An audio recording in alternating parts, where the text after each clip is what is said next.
अस्सलाम वालेकुम। Hello everyone, कैसे हैं आप? उम्मीद करती हूँ आप सब खैरियत से होंगे, खुश होंगे, आबाद होंगे। मैं भी अल्हम्दुलिल्लाह ठीक हूँ। तो वीडियो को शुरू करने से पहले मेरे चैनल को सब्सक्राइब करें, लाइक करें, शेयर करें एंड कमेंट करें। तो ओमान में खरीफ सीज़न स्टार्ट हो चुका है। One of the best places for enjoyment in सलाला Oman. और दूसरे ममालिक से, पूरे गल्फ में से लोग आते हैं यहाँ पे इस सीज़न को एंजॉय करने के लिए।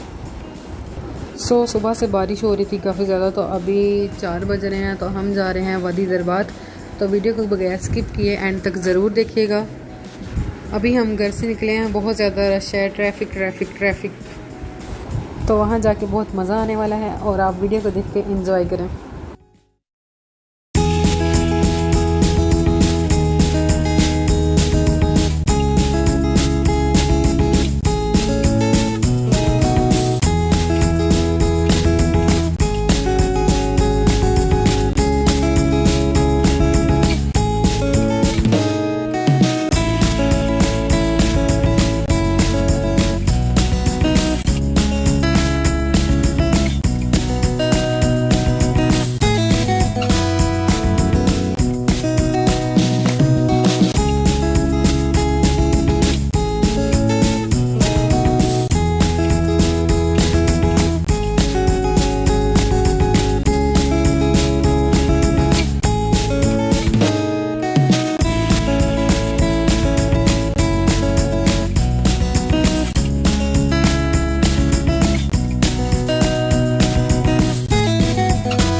फर्स्ट हम आए हैं वादी दरबात पार्क एंड सेकंड हम आगे जाएंगे।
Oh, strange tree.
तो अभी हम वापस निकल आए हैं, ईशा होने वाली है। आई होप कि आपको मेरी वीडियो अच्छी लगी होगी। Don't forget subscribe my channel. तो अभी हमें रास्ते में बहुत टाइम लगने वाला है क्योंकि रश आप देख ही रहे हैं, गाड़ियाँ गाड़ियाँ गाड़ियाँ। तो मैं वीडियो को एंड करती हूँ। अल्लाह हाफिज़।